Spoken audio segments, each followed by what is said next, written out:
Gerald must be so happy I'm looking into the holster.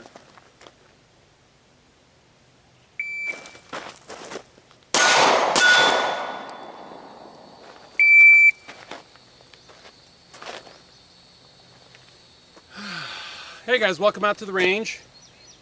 For those that are wondering, that is the church defense drill, 5 seconds. I usually do it with one well, it's supposed to be one shot. I usually do it with 2 shots because I like to push myself.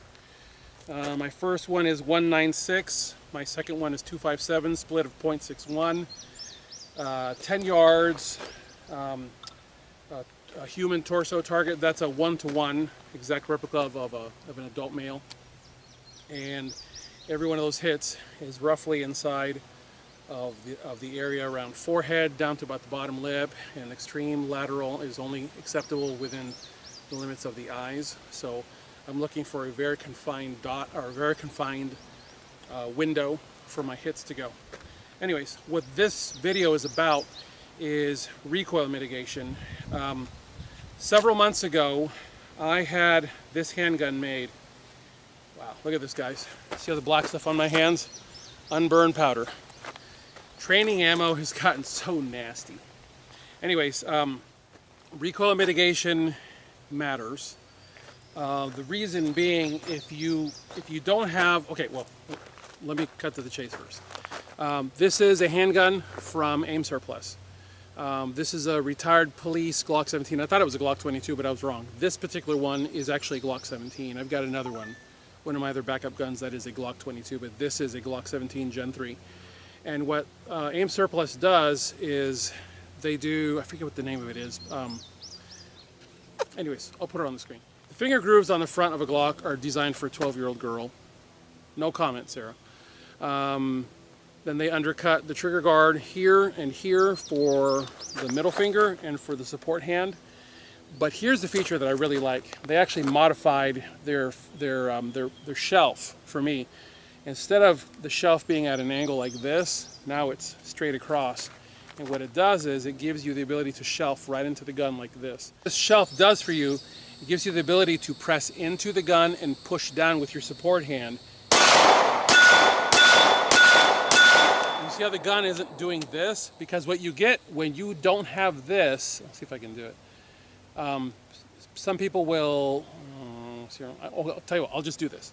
Some people will put their finger here, but in reality they're putting their finger here, but there's no shelf. So what they end up with is, my hands are so nice. My hands are so huge that the gun doesn't do it, but essentially the effect is the gun recoils and it does this out of the grasp. I see it all the time. Pick a channel, somebody's shooting, and you're gonna watch, in many cases, the gun is doing this, and it's coming out of their grasp. And every time that the gun recoils, my target fell over, so I'm gonna pick something else. Every time that the gun recoils, they're giving up their position and they're having to reset their hands each and every time. So instead of being able to get really good control on the gun, punch it out and get their shot, they end up having to shoot, reset, shoot, reset, shoot, reset. And this is stealing your time away from you. So this little performance change that you can make to the frame of a gun totally transforms how you're gonna, I'm not gonna say work with, but really what your relationship is with that handgun. Instead of this being a tool that you have to work around, this then becomes an intimate tool that you can really get to the point where you're bordering, I'm gonna use this phrase very carefully, optics on handguns and excessively overworked handguns like this one. You're gonna border on mastering that handgun. Hot pockets, hang on. Easy, easy, easy. I hear you, stop. You will never truly master the handgun. You will struggle to reach and maintain proficiency for the remainder of your life. However, when you have a gun that has connector, this is the ZEV V4. So sorry guys, you can't get this connector anymore.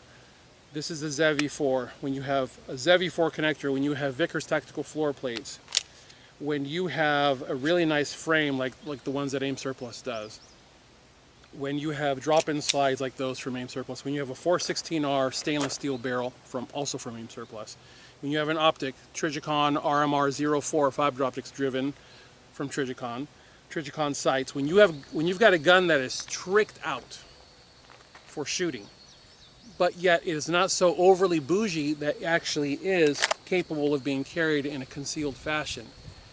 Now you're bordering on a gun that you can train with, live with, and you're just on the edge of actually mastering that handgun.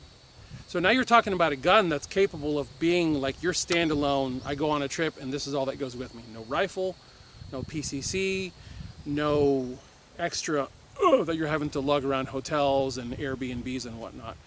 Now you're talking about almost zero residue. Last week, I went down with a friend to Mississippi to, I forget the name of the town. They film a show, Laurel, Mississippi. They film a show down there that's become very popular on Home and Garden television. And anyways, we went down there to check out the town. It's a pretty little town. The entire town has been redone, has been revitalized. And the entire time I was down there, I was wearing this, and it was hot. And yet I was relatively comfortable wearing this the entire time. Why? Because this gun is not on the overly huge side.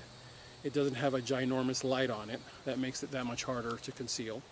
I can easily conceal it in a concealment holster or even with a trigger guard holster. That helps it disappear in those environments where you really, really don't want to get caught with a handgun. And what I'm driving at is mostly this. If you set up a gun that you can live with comfortably,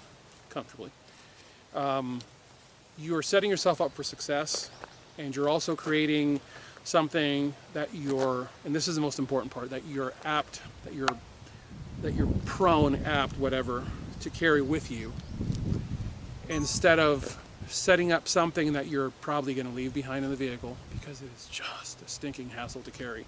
And guys, that's the reality that I offer you on this channel, is trying to give you guys the why behind the choices that I make and why you may want to consider those choices. So simple is always best.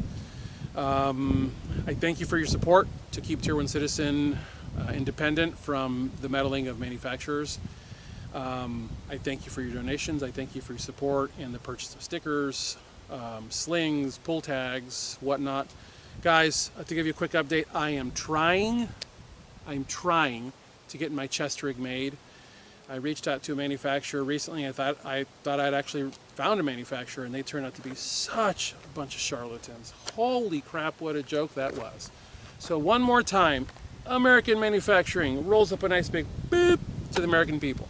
I don't get it. Why is it people have such difficulty understanding good business practices? As always, thank you for your support, and now that I've shown you my middle finger, God bless you all. Get those guns out and practice. Have a good one. Sorry, Jesus.